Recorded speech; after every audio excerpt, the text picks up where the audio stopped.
Buenos días.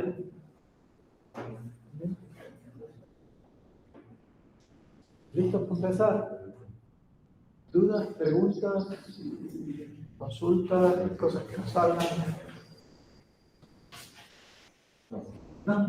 No hay nada así. Ayer se los he puesto ahí en rojo. Últimamente estoy medio mareado y medio mal, pero me puse a contarles cómo se publica un módulo en el GitHub Registry, y en esta práctica lo que les pido es que publiquen el módulo en NPM Registry, ¿de acuerdo? O sea que no está mal, porque para la próxima práctica les voy a pedir que lo publiquen en el GitHub Registry, pero vamos, que se me fue el salto al cielo y me puse a hablar del GitHub Registry cuando lo que tenía que haberles contado era cómo se maneja con que es más sencillo. Es más sencillo, ¿de acuerdo? Entonces, vamos a hablar del NPM Registry, si no. Pero bueno, lo primero que tienen que hacer es... no me llevó exactamente al... Pero bueno, es esto. Configura NPM. Sí, es conveniente casi que empiecen sí por aquí, aunque es asegurarse de que se van a identificar bien con NPM. De acuerdo, entonces tienen que configurar el punto NPM. Tienen que indicarles su nombre, su email y su URL, más o menos. O sea que con npm set se permite hacer estas cosas. Hay un fichero que se llama .npmrc, ¿de acuerdo? RC, bueno, ya lo vimos ayer, el ficherito que es donde se va a guardar y se van a guardar estos datos. Entonces, eso es importante que lo tengan controlado. Luego se tienen que dar de alta, si no se han dado de alta ya, a lo mejor algunos ya se han dado de alta en NPM. Y hay se puede hacer desde la línea de comandos, ¿de acuerdo? Es decir, con el comando npm add user, pueden añadirse. O sea que si están online, incluso pueden irlo haciendo, o se van a npmjs.org, ¿de acuerdo? Voy a ir para allá. A ver, aquí me lo abrió. Bueno, mentira, yo aquí tendría que ir en una anónima, pero digamos que si estuviera fuera, ¿de acuerdo? A ver, lo que pasa es que si hago un sign out, lo mismo, no sé si me llevará. Vale, pero le dan al botón de sign up y abren la cuenta, ¿vale? Abren la cuenta y le dan todos los datos que les pide. Hacen clic en Sign Up, rellenan el formulario, les saldrá un formulario como este, aquí, name, public, username, etcétera, password. Aceptan los términos de la licencia, hacen clic en el botón y ayer me lo recordaba uno de ustedes, y es verdad, es decir, todos los años pasa lo mismo, que algunos dicen no me funciona, y otros están muy contentos porque les funciona, y uno de los pasos en los que todo el mundo no, pero un porcentaje de nosotros nos olvidamos, es de que cuando te das de alta tienes que verificar tu email, tienes que ir a tu cuenta y tienes que decir sí, este es mi email, ¿de acuerdo? Y si no, no te va a funcionar. Y a lo mejor pierdes 2 horas o 3 diciendo por qué no me funciona, si lo tengo todo más o menos bien, ¿de acuerdo?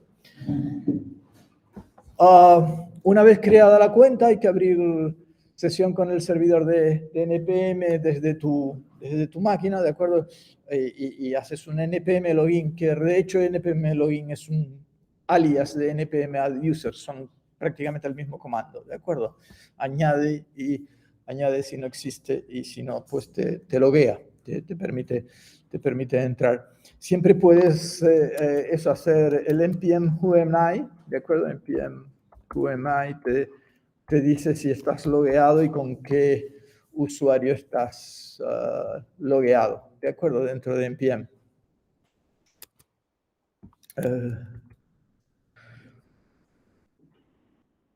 Eso, les repito, configuren name, email, porque cuando vayan a publicar un módulo, pues tienen que estar autenticados y tienen que tener un email, darle un email a npm para que aparezca el nombre del autor y el email del autor. Lo mejor es dar los mismos datos que en GitHub, ¿de acuerdo? Los mismos datos que hayan dado en GitHub se los dan a npm.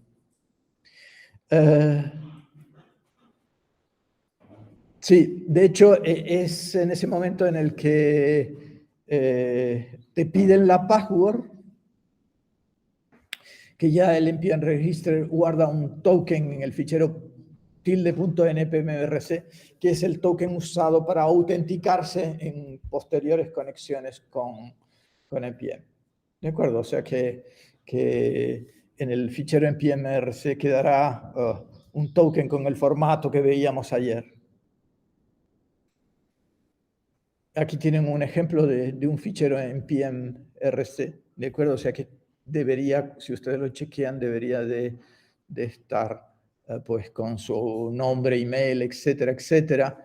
Esto lo pueden poner también para que access sea igual. Se puede tener un fichero npm-rc también por proyecto, es decir, que en la raíz de tu repositorio puedes poner un fichero npm-rc y entonces ese tiene prioridad, digamos, cuando ejecutas comandos npm en el proyecto sobre el del que está en el home, ¿vale? O sea que es una forma. Por ejemplo, access igual a public, como yo les he pedido que publiquen, en esta práctica se les pide que el módulo lo publiquen en el ámbito AluXXX, ¿de acuerdo? Porque los módulos en NPM tienen también, uno les puede poner ámbitos, ¿de acuerdo? O puede poner un módulo con un nombre global, por ejemplo, constant folding, pero si ponemos un módulo, publicamos un módulo que solo se llama constant folding, seguro que va a chocar con los de otros y al final lo nuestro es un pequeño experimentito. Entonces, lo que se pide aquí es que utilicen el ámbito. Los ámbitos en NPM empiezan por una arroba, es decir, básicamente es poner en el nombre del repo, que el nombre del repo, el nombre del paquete, en el package.json, en la sección name, ¿de acuerdo? Si este es el package.json, en la sección name empiece por @alu xx, ¿de acuerdo? Tu alu, y bueno, supuesto que tu alu es como te diste de alta en NPM, ¿de acuerdo? Si no, pues si te das de alta con otro alias chuchu, pues chuchu, ¿vale? @chuchu, ¿vale? Y entonces aquí el nombre del proyecto es constant folding, por ejemplo, ¿de acuerdo? Una cosa así. Y entonces, esto de los ámbitos es muy utilizado por muchos frameworks. Por ejemplo, ¿qué te digo yo? Pues a lo mejor todos los de React empiezan en el ámbito @React y tal paquete, @React, tal paquete, o Babel, que es un compilador de JavaScript, @Babel, tal paquete, ¿de acuerdo? Entonces, eso, lo tienen que publicar y cuando un paquete... Cuando un paquete tiene ámbito, por defecto el cliente NPM, el command line NPM, asume que cuando haces un npm publish, que es como publicamos el paquete, si yo solo pongo, estando en la forma de publicar un paquete es así, npm publish. Si escribes un npm publish, va a asumir por defecto que el paquete es público, ¿de acuerdo? Perdón, si tiene ámbito, va a asumir que el paquete es privado. Si tú le das, para un paquete normal, le asume que lo quieres publicar de manera visible para todo el mundo. pero si el paquete tiene ámbito, de entrada asume que lo quieres publicar de una forma privada para la organización o el ámbito probablemente en el que estás. No es nuestro caso cuando publiquemos en NPM, porque vamos a tener que publicar en público, porque, entre otras cosas, NPM cobra por publicar repositorios privados, ¿de acuerdo? Forma parte de su modelo de negocio. Y entonces es necesario poner aquí menos access. Me parece que es un igual public, la primera vez, para indicar que cuando lo publique de forma pública, ¿de acuerdo? Porque si no nos dará un error, la primera vez. Una vez que tú una vez le dijiste que aquello lo quieres publicar, los siguientes npm publish se asumen que son públicos, ¿de acuerdo? Ya una vez que lo has hecho. Pero otra forma de hacerlo, coño, que no se está viendo nada, perdón. Avísenme cuando vean, a ver. Bueno, bien, ok, ¿cómo era?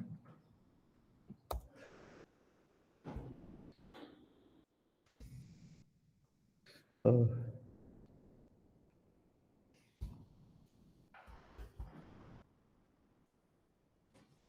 Voy a cambiar esta variable.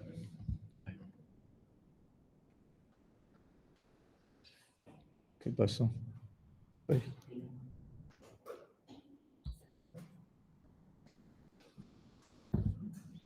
¿Qué pasó? No, Z. No sé. Ay, algo he hecho. Ay, borrado. Bueno, vamos a decirle no guardar. Y estoy en el... Algo como no se ve nada y es todo tan grande.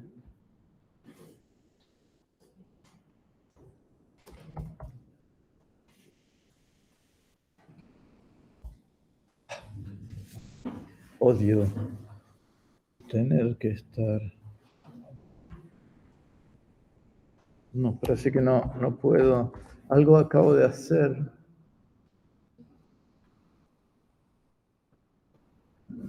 No. Fíjate. Y estoy en los apuntes, ¿sí? Jope. A ver qué es lo que me he cargado en medio del... A ver, git status. A ver qué es lo que... Claro, no se ve nada. Sí, efectivamente, lo he tocado y sin embargo...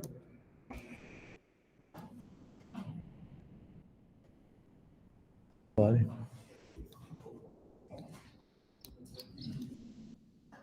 ¿Y cómo es que lo he tocado?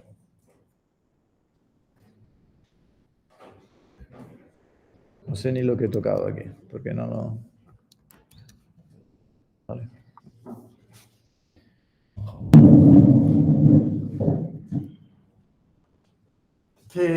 ¿Qué otra forma de simplemente poner esto en el fichero npm-rc es poner su access igual a public? Y ya tienes el public. Y fíjense cómo quedan los tokens más o menos, es decir, que este es el formato en el que queda el token. De hecho, lo puedes escribir a mano, tú puedes copiar aquí, pegas un token y queda igual, ¿no? Y te sirve. Tanto si es un token de GitHub, como sería en este caso como si es un token para NPM. Vale. Los scopes, creo que ya les he hablado un poco. Esto es lo que les decía, que en el package JSON tienen que poner el nombre del scope seguido del nombre del módulo. ¿Vale?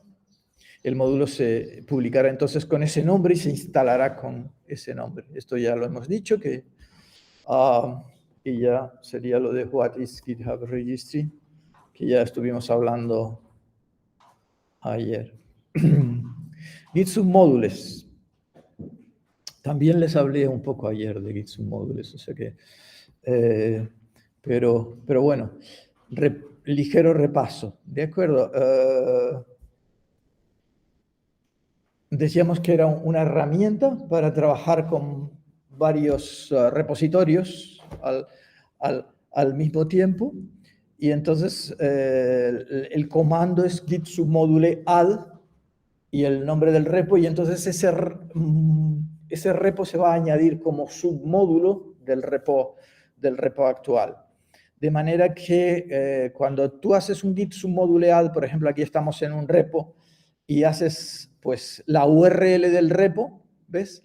En principio se clona, ¿de acuerdo? Se clona en ese momento, se añade debajo, en el directorio, si especificas un path aquí al final del comando, en ese directorio, si no lo especificas, en uno con el mismo nombre del repo. En este caso, pues, se llamará, como el repo se llama Lexer Generator, creará una carpeta Lexer Generator. ¿De acuerdo?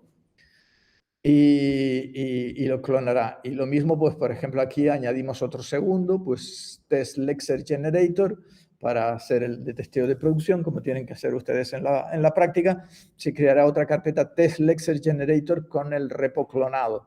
Y además de eso, inmediatamente aparecerá un fichero .gitmodules que contiene un poco la relación, contiene la relación de dónde están los repos, los submódulos, y a qué carpeta se corresponden. De hecho, si haces un cat, básicamente lo que contiene es esto. Es un fichero ini,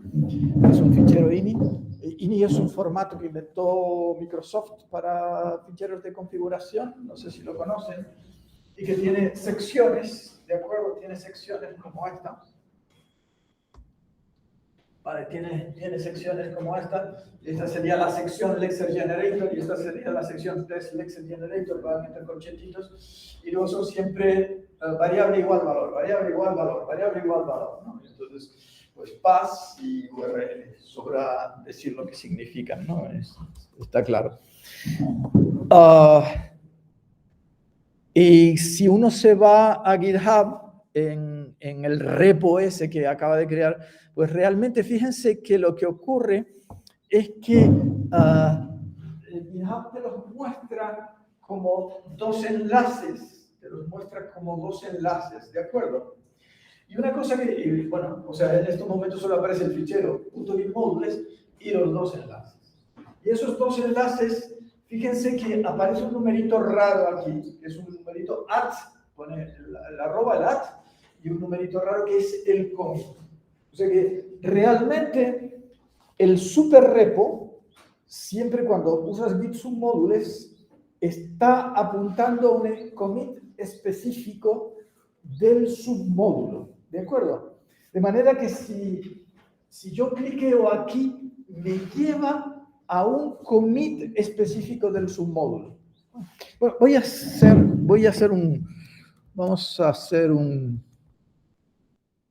estoy aquí en una carpeta y voy a crear ¿cómo se dice? Un super repo a partir de otros repos. Para eso voy a utilizar realmente el GitHub CLI, una extensión que he escrito, ¿vale?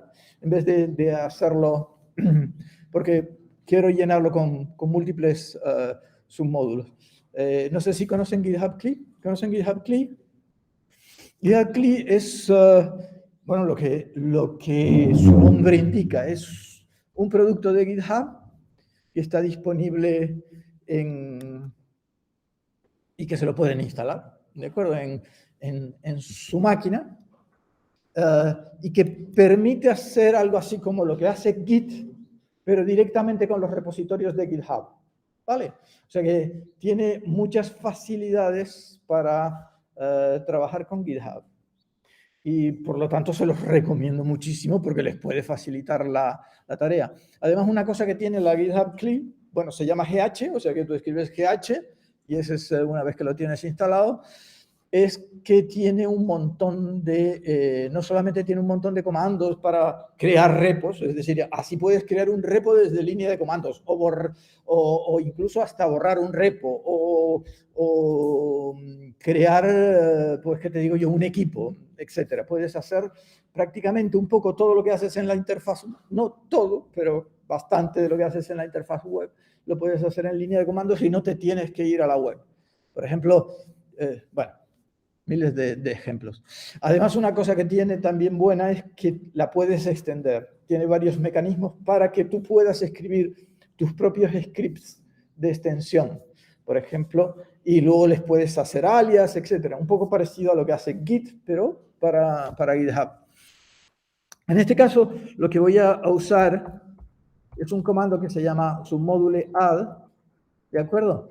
Que es un comando que en realidad no es un comando que venga, es una extensión que he escrito yo mismo porque me hacía falta, ¿vale?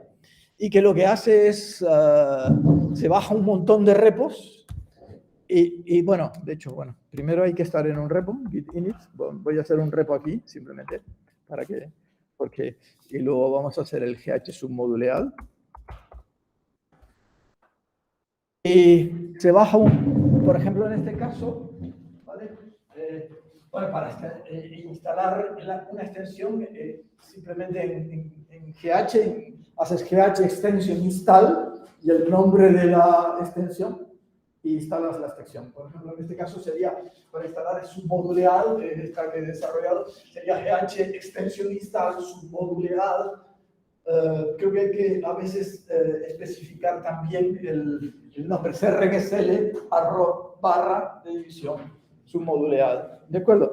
En este caso, por ejemplo, submoduleada admite muchos, pero en este caso estoy especificando la organización de una asignatura y quiero, y -s de search, es que busque por todos los repos que casan con static generator en esta organización y cree un super repo a partir de todos los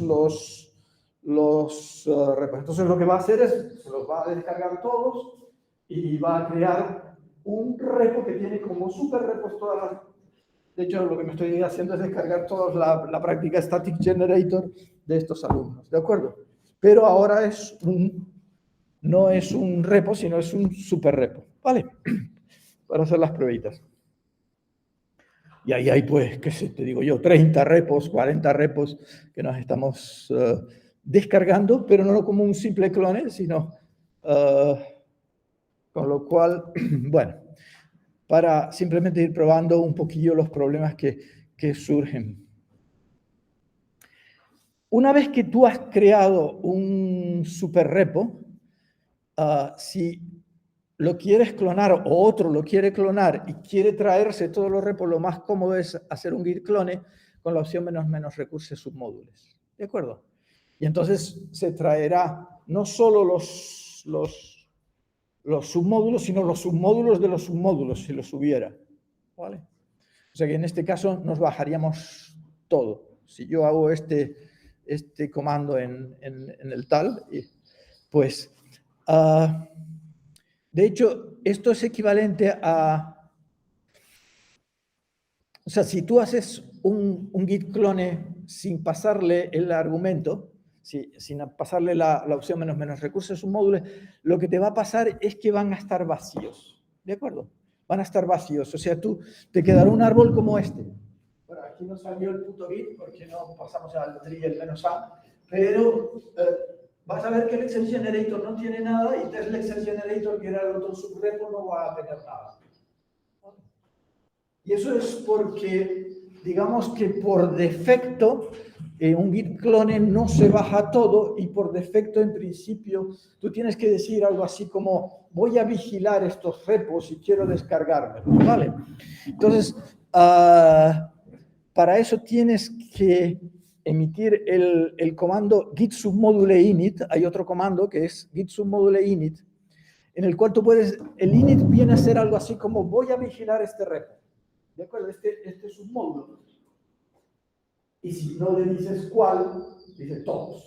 Git submodule init significa voy a vigilar a todos. O sea que supuesto que tú hubieras hecho un clone sin la opción, ya te digo, van a estar vacíos y no vigilados. Y con el git init, submodule init, los vas a vigilar, ¿de acuerdo? En este caso, como no has pasado ninguno específico. De hecho, lo que hace el Git submodule init, yo no sé si lo han visto alguna vez, pero vamos a ver. Esto ya terminó, ¿de acuerdo? Y de hecho, si yo ahora, fíjense que en cierto modo lo que he hecho es crear un nuevo repo que tiene como submódulos todas las prácticas de los almundos. Si yo hago un git status, ahora lo que me dice es, mira, ha aparecido un nuevo fichero, .gitmodules, que es el que contiene la correspondencia, y hay un montón de nuevos archivos, de nuevos repos, en cierto modo. ¿Lo ven? Vale. En este caso, si yo hago un cat del .gitmodules, ¿vale? Vemos todas las correspondencias para cada práctica y para cada path, la URL y para cada path. Si uno hace un git submodule init, pues ya te digo, lo que ocurre es que en cierto modo, no sé si lo han mirado alguna vez el directorio .git, pero en el directorio .git hay muchas cosas, ¿vale?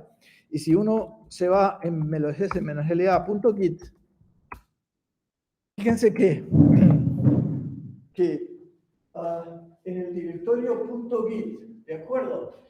Aparte de estar ahora con un montón de carpetas por cada uno de los submódulos, hay también un .git modules, ¿vale? Hay un .git modules. Fíjense una cosa también, a ver si, bueno, voy a hacer un git commit incluso, git ci-am, submódules added, ¿vale? Y ls-la.git. ¿Y qué era lo que había hecho antes? Entonces, .git. Eso era lo que les quería mostrar. Que en el .git hay un fichero que se llama config, que es el que gobierna el Git a nivel del repo. ¿De acuerdo? Y ahora esto no estaba antes. Todas estas entradas submódule, bla, bla, bla, bla, bla, bla, active. El active en cierto modo significa lo estás vigilando, ¿de acuerdo? Y, y todas esas entradas han sido añadidas, ¿vale? Y son añadidas cuando haces un git init. En cierto modo, ahora con la aplicación esta que yo corrí, ya están con el git init, se los ha activado. ¿Se ve cómo funciona esto? Bueno, como están todos activados, por ejemplo, si yo hago ahora ciertos comandos de git submodule, trabajan siempre como el sync, el for each. Por ejemplo, si yo hago un git submodule for each, git status, ¿de acuerdo? Se va a ejecutar el git status sobre cada uno de los submódulos. ¿Se ve? O si yo hiciera un git pull, pues si los alumnos hubieran cambiado, van ahí haciendo un git pull en cada uno de los submódulos, de los subrepos. ¿Se entiende cómo funciona esto? Pero si tú, por ejemplo, dices, bueno, vamos a git submodule de init, pues, ¿qué te digo yo? Se llama static, vamos a quitar a Jerai, ¿de acuerdo? De init es lo contrario, de init sigue siendo un submódulo, pero ciertos comandos no van a actuar sobre él. Es como no lo vigilo, ¿de acuerdo? ¿Se entiende? De manera que si yo ahora vuelvo a hacer el git status, por ejemplo, ya no se va a hacer sobre el de Jerai, el git status. Si yo aquí hago, ¿cómo se llamaba? grep Jerai, es Jerai expósito.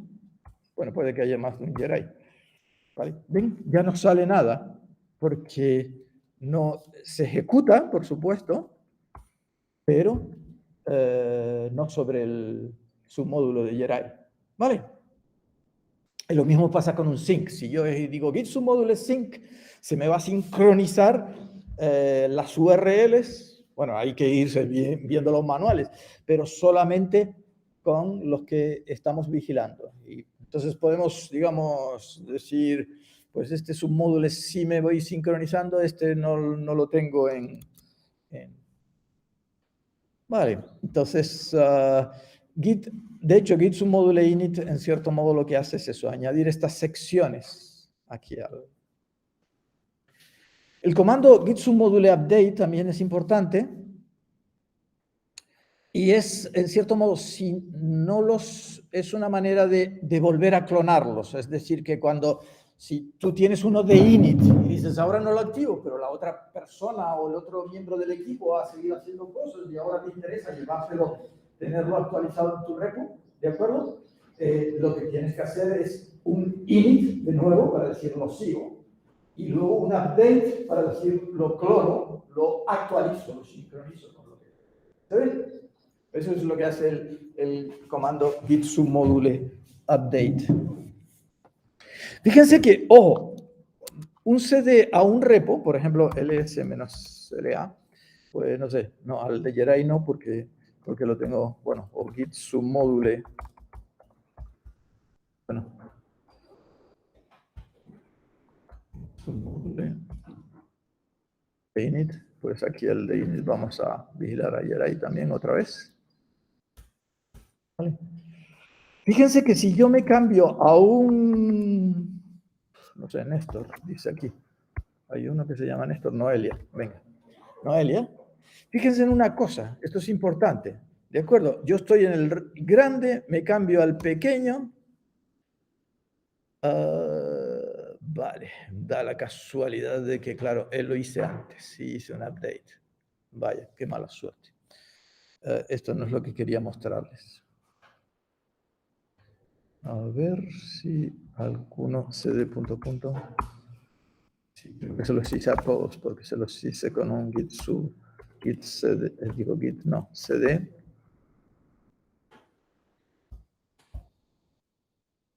Están todos en la rama master. Esto no es lo normal. Esto no es lo normal. Lo normal es que cuando te cambias de directorio, ¿de acuerdo? Fíjense lo que ocurre. cd lexer generator. Me cambio al submódulo y ven que sale que estoy en un commit. ¿De acuerdo?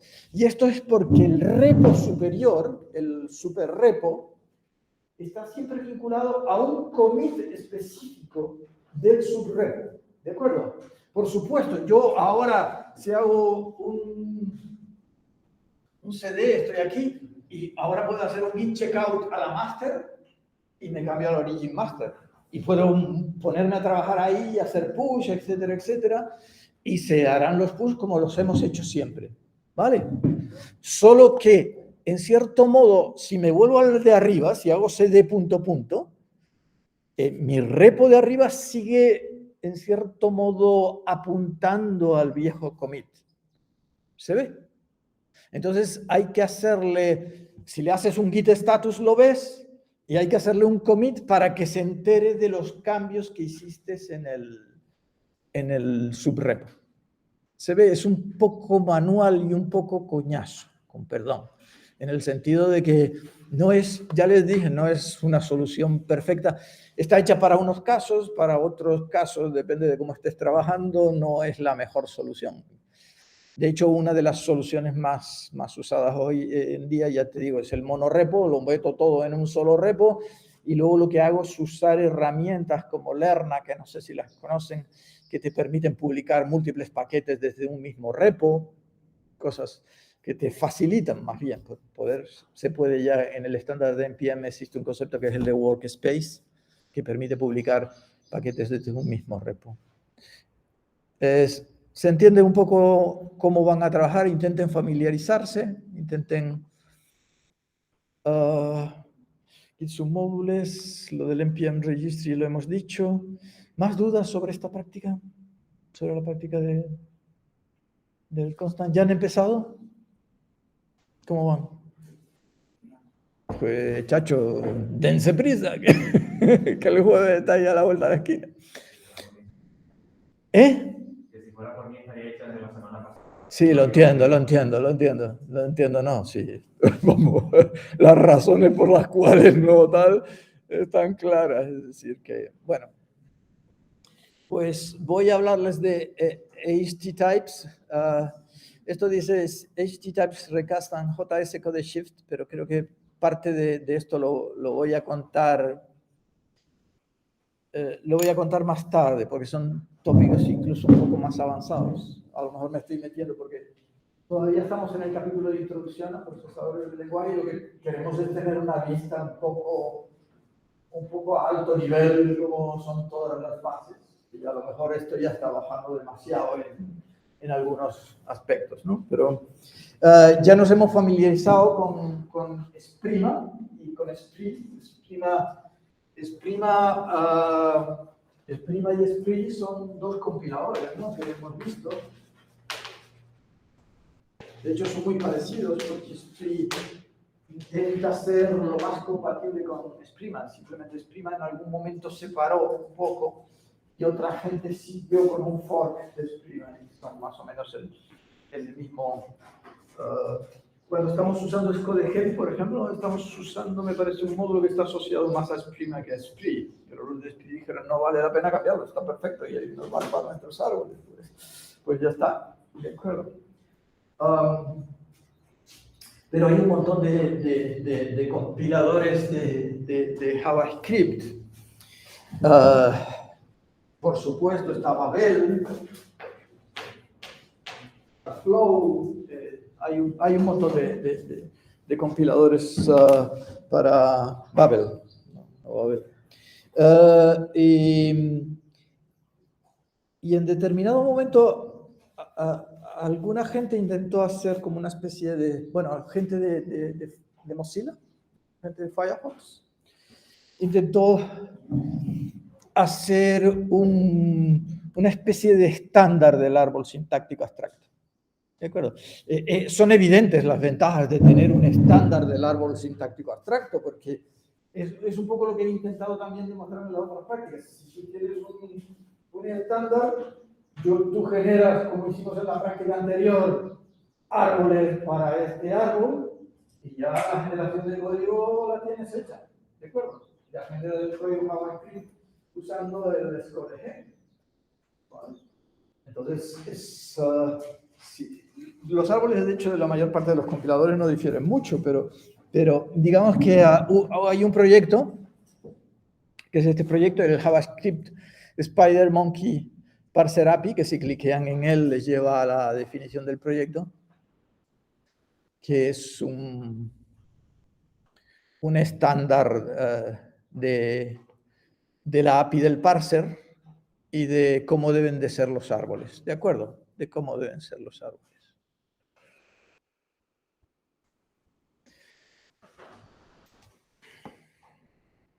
El proyecto se para un poco y aquí es en S3 Spec es donde hay una versión más moderna y más completa de ese árbol. Aquí se cuenta un poco la historia, no voy a entrar mucho en la historia porque si no, y pueden ver un vídeo en el cual se describe cómo es el estándar, cómo tienen que ser los árboles, etcétera, etcétera. Vale. Entonces, ASTypes es un módulo en pie que provee facilidades para utilizar ese estándar. De manera que si utilizas ese estándar, incluso puedes utilizar Babel, o puedes utilizar Flow, o puedes utilizar Esprima, ¿de acuerdo? Y es más bien súper compatible con Esprima, ¿de acuerdo? Lo que está basado es en Esprima. Esprima es ahora mismo me parece que lo lleva la gente de jQuery, no sé lo que es jQuery, ¿vale? Y Esprit es el lint. Cuando estamos usando el linter que usan por defecto en Visual Studio Code, por supuesto es un compilador, ¿de acuerdo? Y el parser que utiliza es Esprit. Flow es un compilador ¿cómo se llama? De Facebook, ¿de acuerdo? Es el compilador de Facebook. De hecho, no es un compilador de JavaScript, de hecho es un compilador de Type. Entiende, Facebook tiene una cosa que es igual que TypeScript. ¿De acuerdo? Es decir, es JavaScript con tipos. Es una extensión de JavaScript con tipos. De hecho, tú lo miras y dices, pues yo no veo la diferencia entre TypeScript y Flow. ¿De acuerdo? Pero es el producto de Facebook, es el compilador de Facebook. Es absolutamente similar a TypeScript. Prácticamente lo mismo. ¿Vale? Entonces, con ASCII-types podemos incluso cambiar y jugar un poco con los diferentes compiladores. Aquí, en este programa, vamos a ir aquí. Ay, ¿qué hice? Y que, bueno, o me voy al editor. Quizás mejor. Esto está en ASCII-types, index.js. A ver si soy capaz de encontrarlo aquí. Ventana. Este no es, este es Hello ASCII-types. Ahí hay un repo al que tienen acceso, ¿de acuerdo?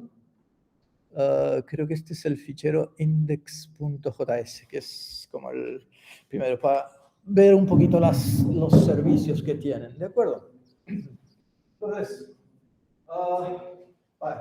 En este ejemplo, que es una especie de Hello ASCII-types, pues fíjense que el primer hecho es que he pasado de módulos como JS, he pasado a módulos ECMAScript, ¿de acuerdo? Lo ven por el import, ¿de acuerdo? No estoy usando el require, sino que estamos usando el import. He pasado a módulos y lo vamos a correr con Node.js. Una de las maneras más cómodas es cuando tienen Node, una versión avanzada de Node, como la 16, ¿vale? Tienen NVM instalado y tengan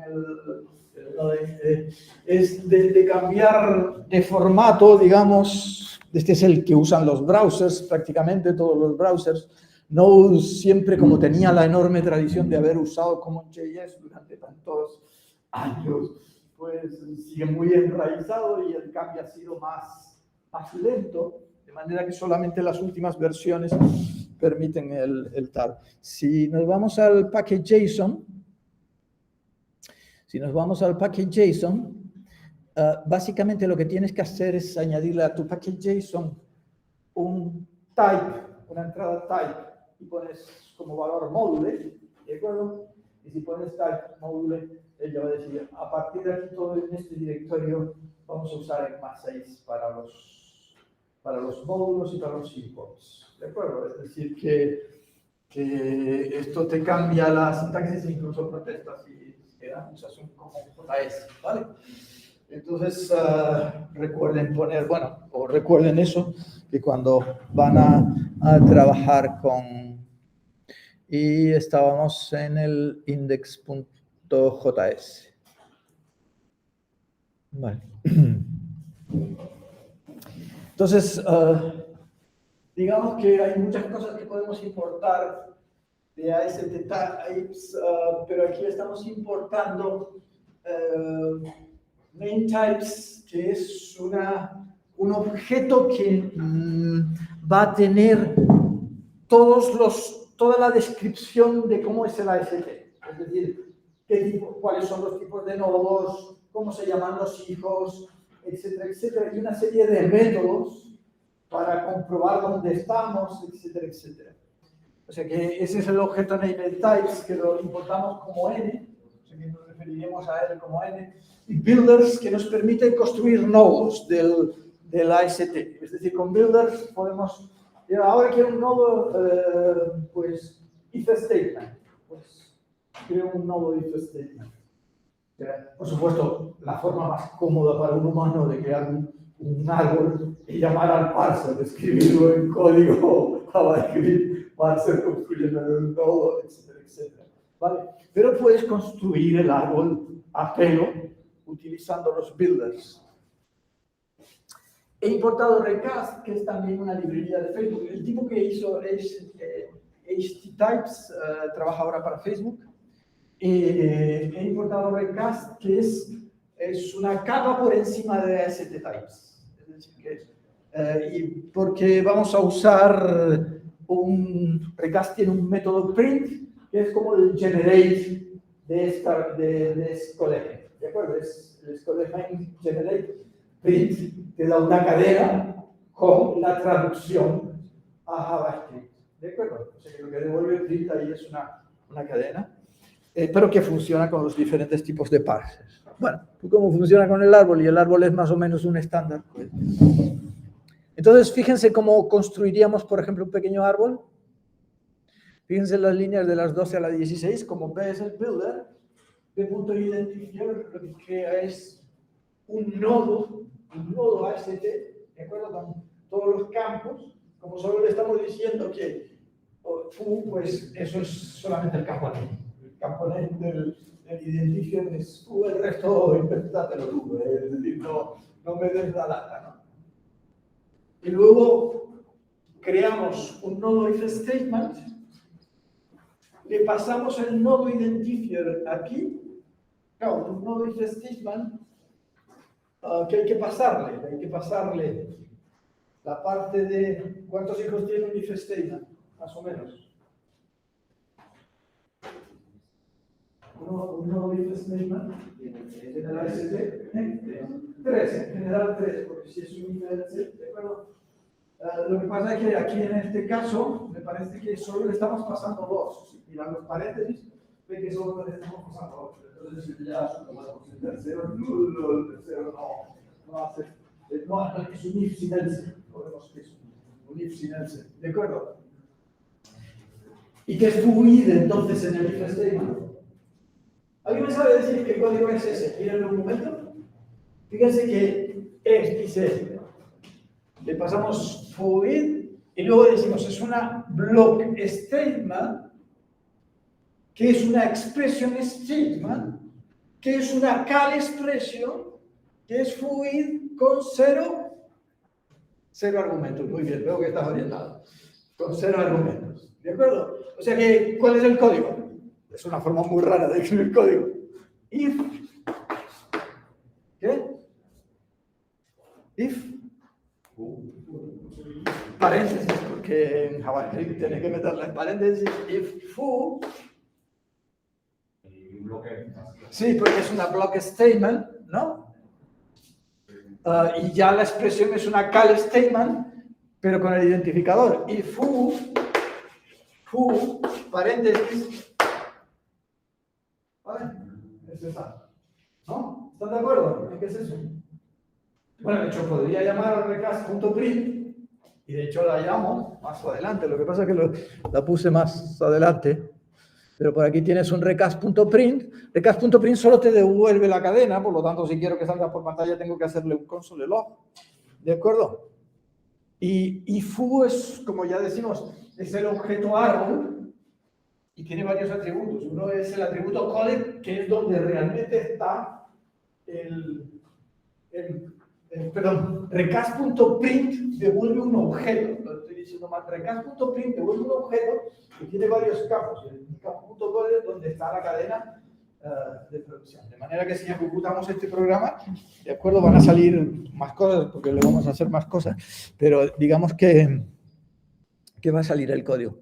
Bueno, antes de eso, vale, ya hemos formado el árbol. Fíjense cómo aquí estamos simplemente viendo algunos de los métodos que tiene el objeto n, que decíamos que tiene pues información acerca de los nodos, tiene pues eso, tiene el método check, por ejemplo, cada n.if statement, check if foo, lo que estamos diciendo es if foo una if statement? Y claro, el assert va a salir bien. O este también va a salir bien porque estamos diciendo es un if una statement, y las statements, según ellos, engloban a las if statement, ¿de acuerdo? Entonces, por eso es que es correcto. Sin embargo, sí, sin embargo, no, aquí todavía. ¿Es un nodo? Sí, es un nodo, ¿vale? O es una block, fíjense aquí estamos. El consequent, ¿cuál era? ¿Se acuerdan los hijos de un if else? Uno era el hijo test, otro el hijo consequent. El test es la parte de expresión booleana, el consequent es lo que va después del if then, la primera sentencia, digamos. Me parece que el otro, ¿cómo se llamaba? Alternative o no sé qué. No, ahora no me sale. De acuerdo, por ejemplo, aquí también estamos aquí fíjense, estamos if foo consequent body 0. ¿Saben de qué estamos hablando? If foo consequent body 0, claro, como era una block statement, tiene un hijo body. Como solo tiene uno, es el primer hijo, body sub 0. Tiene un hijo expression, que como es una llamada, que es el cal, tiene un hijo arguments, y luego estamos viendo que, claro, no hay, la llamada no tiene argumentos, ¿vale? O foo.test, sí, estamos diciendo que foo.test tiene que ser el mismo nodo que el foo.id, o aquí estamos pues comprobando distintas cosas, ¿vale? Venga, ya con esto yo creo que si quieren lo ejecutamos. A ver, node, ¿cómo se llama? Node index. ¿Vale? ¿Sí? ¿De acuerdo? Y creo que en el console log se vota el árbol, ¿vale? Se vota el árbol y al final votamos el código que era el que habíamos dicho, ¿no? Vale. Bueno, pues en la siguiente práctica van a tener que hacer una cosa un pelín, bueno, probando con AST Types. AST Types además incluso hace análisis de ámbito, o sea que tenemos acceso a información del ámbito del programa. No solamente hace el parsing, sino que, bueno, el parsing en cierto modo se lo hace Sprima o Spree, se llama tira de Sprima o Spree, pero él sobre el árbol construye una especie de superárbol, ya lo veremos, ¿de acuerdo? Bueno, no sé si lo veremos más adelante, no ahora. ¿Vale? Pero construye un superárbol. ¿Por qué es construir un superárbol? Y eso es una parte que tienen ahí que se la pueden ir leyendo. Porque fíjense que la mayor parte de los árboles no tienen un enlace al padre. Los árboles que generan los compiladores son padre, hijos, nietos, bisnietos, etcétera, etcétera. Y no hay enlace con el padre. Y claro, si quieres empezar a recorrer aquello, recorrer para arriba, recorrer para abajo, recorrer para los lados, pues dices, coño, esta estructura no acaba de ser la que yo quiero, ¿vale? Y entonces él construye un árbol, construye un nuevo tipo de objeto que lo llaman NodePath. Él lo llama NodePath y se han quedado en muchas. Y un NodePath realmente es un objeto que por lo pronto tiene ya un atributo node que apunta al node de la AST. Entonces, que por aquí está la AST y cada node tiene su NodePath asociado, y el NodePath siempre tiene un puntero, me parece que se llama father, ¿de acuerdo? Pero ahora me va a ir a la cabeza. Lo lógico es que se llamara father, me parece. Que apunta al padre en el AST. De manera que tú puedes tirar para arriba cuando quieras. ¿Se ve? Y así puedes hacer, por ejemplo, un análisis de ámbito. Para hacer un análisis, esta A que dice A igual a 4, ¿dónde puede llegar a la? Sube para arriba. A ver dónde está la declaración de esa A. ¿Vale? ¿Se ve? De manera que aquí lo que tenemos es el concepto de, vamos a cerrar esto, el concepto de path objects, ¿de acuerdo? De path objects. Y aquí les meto un rollo sobre los paths y los path objects además tienen incluso un montón de métodos chulos. Por ejemplo, tienen un NodePath tiene un método replace para reemplazar el nodo del que está asociado, o tiene un prune para tú fuera del árbol, te quito, etcétera, etcétera. ¿De acuerdo? O sea que nos va a proporcionar facilidades en la manipulación del árbol. De hecho, fíjense que sobre AST Types se construye Recast, que Recast te da todavía un nivel superior de manejo del árbol, y sobre Recast los de Facebook han construido otra librería, o sea que Recast se basa en AST Types, y sobre esta han construido JS Collection, que es una herramienta súper utilizada hoy en día para refactorizar tu código. Es decir, es una herramienta, JS Collection es una herramienta que los programadores más o menos normales de JavaScript, no tienen por qué ser gente de compiladores, lo utilizan para refactorizar su código. ¿Por qué? Pues porque suponte que, bueno, de hecho es ahora un problema que tengo. Resulta que los de Vue, que es un framework de JavaScript, lo conocen, ¿no? Bueno, pues igual está React, los tres grandes frameworks son React, Angular y Vue. Vue es como el más simpático, pero es el menos apoyado, porque mientras que Angular lo apoya Google, React lo apoya Facebook, o es un producto de Facebook, Vue es un producto de nada, es decir, es un producto de la comunidad, ¿de acuerdo? Y entonces los de Vue cambian de la versión 2 a la versión 3. Básicamente de la versión 2 a la versión 3, todo el código que tengo, hay que empezar si quieres actualizarte, lo tienes que empezar a reescribir. Y tienes mucho código, es un montón Y claro, puedes empezar con expresiones regulares, a decir, bueno, aquí tal, sustituyo esto por esto, y sustituyo esto por lo otro. Pero evidentemente es una mejor solución decir, no, ¿y por qué no lo hacemos a nivel de árbol sintáctico?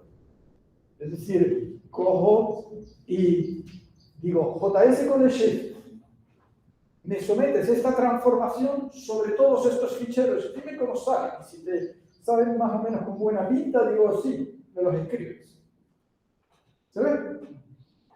Entonces, ya prácticamente los de Vue lo que hacen es ya incluso escribir, o la gente por ahí, lo que hace es escribir los codemodules, que es como se llaman así, a las transformaciones árbol, le han dado un nombre que lo llaman los codemodules, ¿de acuerdo?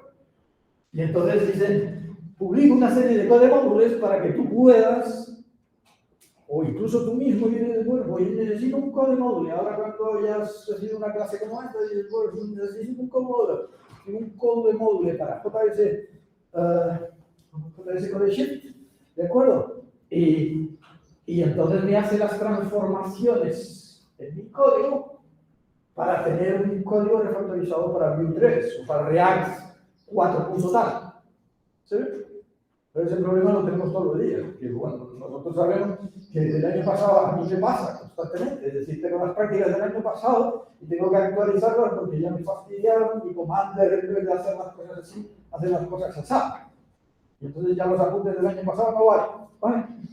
¿De acuerdo? Entonces nos están cambiando todo el tiempo las reglas del juego y tú quieres mantenerte actualizado. Otra cosa que llega por nada. Ya ha funcionado y ahí se queda. ¿Vale? Pero que esos recast y JS Code Shift no son sino unas capas por encima de AST Types. Pero vamos a echarle un vistacito a AST Types.